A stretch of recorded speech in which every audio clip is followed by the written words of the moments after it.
What's up guys, my name's Kurt and I'm the founder of the Venice Backgammon Club, and in this video I'm going to talk about the doubling cube.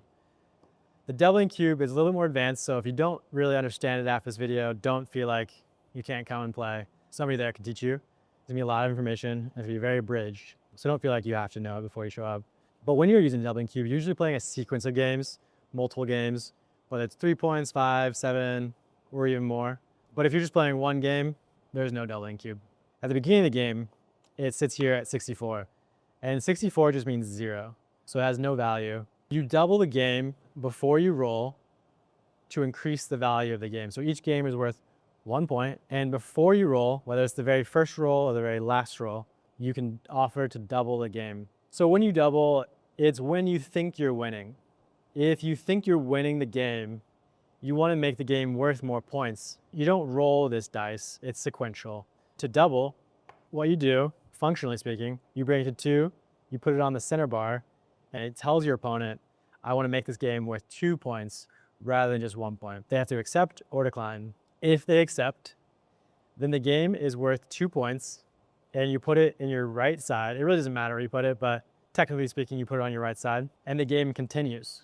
Now the game is worth 2 points. If your opponent declines the double, then the game resets back to 0, or this goes back to 0.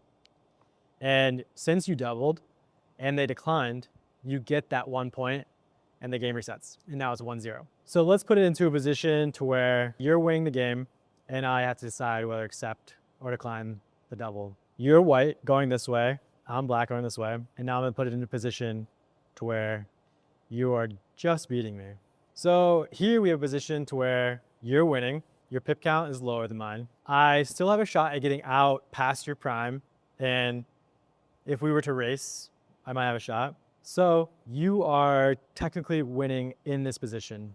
In order to double me, you take the cube, put it on the bar, and now I have to decide yes or no. It's good enough for me to take because you want your opponent to take the cube in order to get the 2 points, but it's pretty close. Since I could potentially run out of here, and if we're gonna race, it'd be a pretty close race, I would probably accept the cube.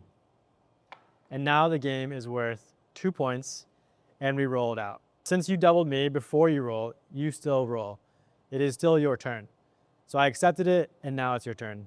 Now that I'm in control of the cube, I'm gonna put it in a position to where I might redouble you. I am now winning this game. I had some incredible rolls and I now want to redouble you to 4 and make the game worth more because I'm winning. At this point, you have to decide, do I want to play for 4 points or do I want to decline and guarantee I only lose 2 points? And so if you accept, you put it over here and now the game's worth 4 and I roll. But if you decline, you put it over here back at 64 and then I get those 2 points that I accepted from your double. But let's say, for the sake of this, that you accept. You're up by 2 checkers and it's your turn. So this is an opportunity for you to redouble the game.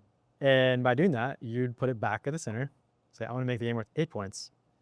And you have to put the pressure on me to say yes or no. Do you want to play for 8 points? Or do I just lose guaranteed 4? And for the sake of this, I'm gonna accept. I'm a wild man. I accept.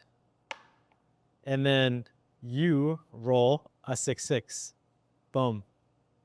All of these are gone. Then I roll a 5-4. Boom. Then you roll a 2-1. Boom. And then I roll a 6-6. Whoa. I have hopes and dreams again. Boom. Then you roll a 2-1. Bam. And then you have this. Let's move that over. Then I roll a 6-6. Crazy. I'm killing it. Then you roll 5-4. Boom. It's super close. And at this point, I have control of it. So each turn, you want to think about doubling. Just take a brief moment, take a pause, and think about doubling. Should I double or should I not? So I'm going to give it another shot. And let's say I roll 2-3. I go boom, boom. And then you roll a 6-5. Boom. And now it's my turn.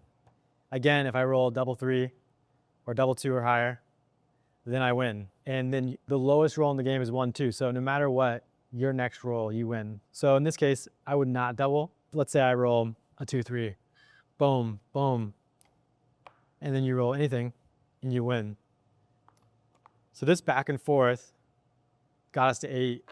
And since you won, you now get those 8 points rather than just the 1 point the game is typically worth. So in this case, we were doing hypothetical, and the only reason you would get to 8 is if you're playing to 7 points or more.